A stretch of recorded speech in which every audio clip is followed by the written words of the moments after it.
First Siren first came to me when I was in the jungle and I was doing some ethnobotanical research.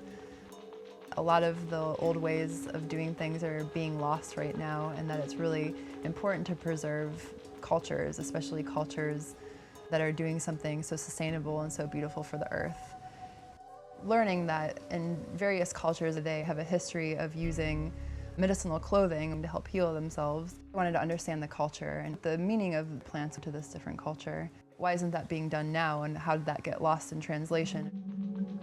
There's a concept called slow food, which is this movement of growing your own food and eating things that aren't mass-produced. I want to bring that idea to fashion, like slow fashion, not mass-producing items, making items with integrity.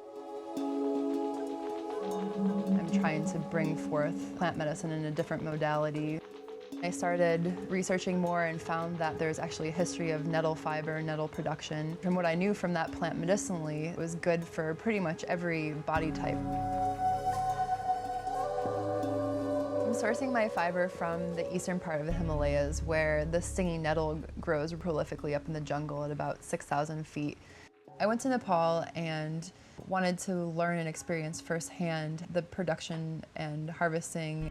I stayed with the Kulung tribe. I really wanted to support this traditional way of making clothing and traditional way of harvesting things. Going to these different villages and tribes studying plants, I saw that there was a real close connection with the women in these villages, and that was something very different than what I experienced growing up in our Western culture. I wanted to provide jobs for women in a way that I could also help build community among them. My designs and colors come from nature. I'm using natural plant dyes. These plants are native or considered invasive, and they're prolific in the area. I'm really wanting to create a use for them, not just have them be considered pests.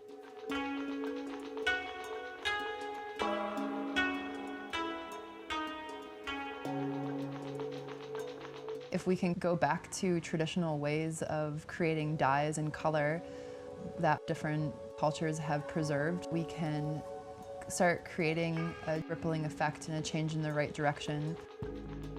I think the most profound thing that I got from my time in Nepal is just the appreciation that I have now for the fiber that I now have in my hands, going from something like this to something like this, and all the steps and effort and labor that it takes to get a green plant into something that I can put on my body.